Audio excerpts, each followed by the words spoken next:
Hey everyone, and welcome. Today, we're going to tackle something that's, absolutely essential for any English learner, how to talk about your day and do it with confidence. So let's just dive right in. So I'm going to bet you've been here before, right? Someone asks you that super simple question, hey, how was your day? And poof, your mind just goes completely blank.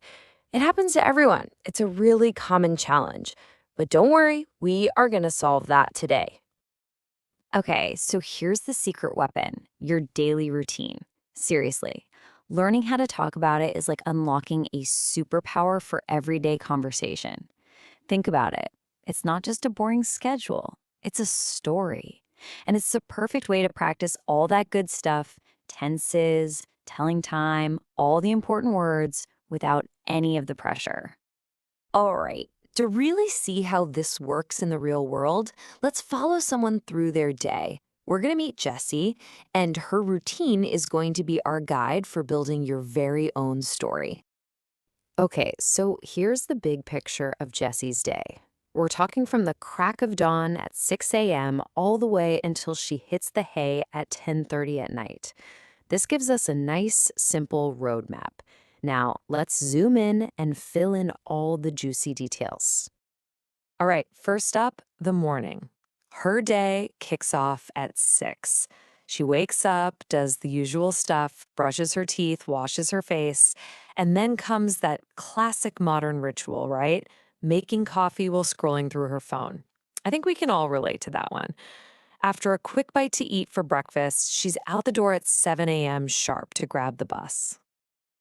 So she gets to her office around 7:30.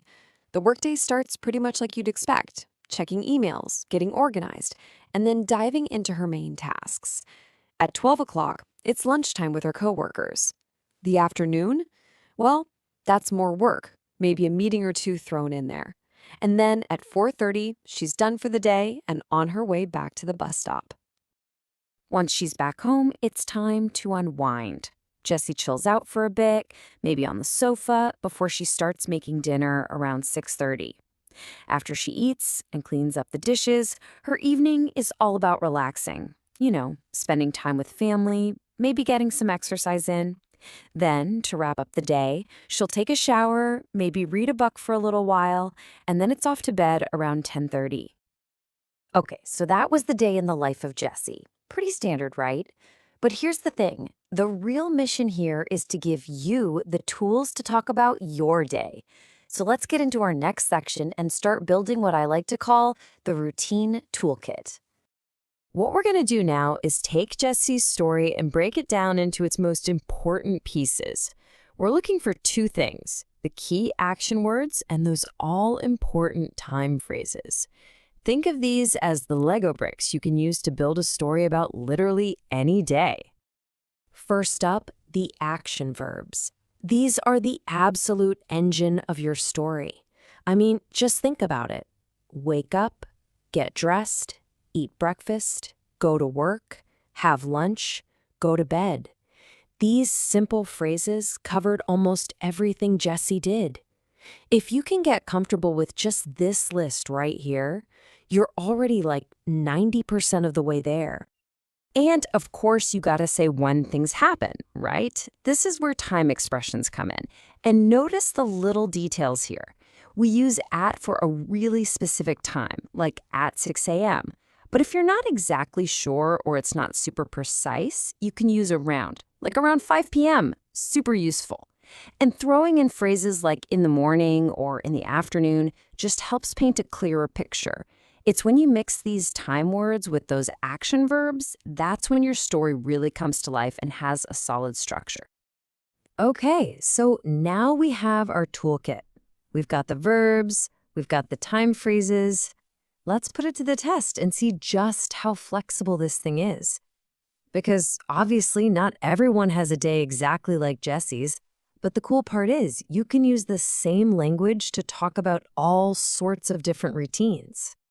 So, to prove my point, let's bring a couple more people into the mix, Paul and Emily. We're going to compare their days to Jesse's, and you'll see exactly how you can take these basic phrases and tweak them to perfectly fit your own life. This table makes it super clear, doesn't it? Look at this. Paul and Emily wake up at 7. That's an hour later than Jesse. And breakfast? Jesse has toast and coffee. Paul has eggs. Emily has yogurt. The food's different, but see, the verb is the same. They eat breakfast. Jesse takes the bus while Paul and Emily drive. The little details change from person to person, but the fundamental language we're using to talk about it stays exactly the same. That's the key.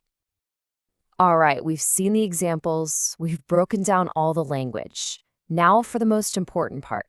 It's your turn. Time to build your own story. So let's just do a quick recap. You have the action verbs? Check. You have the time expressions? Check. You've got Jesse's day as a perfect model to follow. You literally have everything you need now to answer that question, how was your day, without even hesitating. So let's do this. Let's put it into practice, right here, right now. Just think about it for a second. Using the words we've talked about, what's one part of your daily routine? Just one thing. Do you wake up at 8 a.m.? Do you eat cereal for breakfast? Do you drive to work? Just answering that one simple question, that's the very first step to being able to tell the entire story of your day.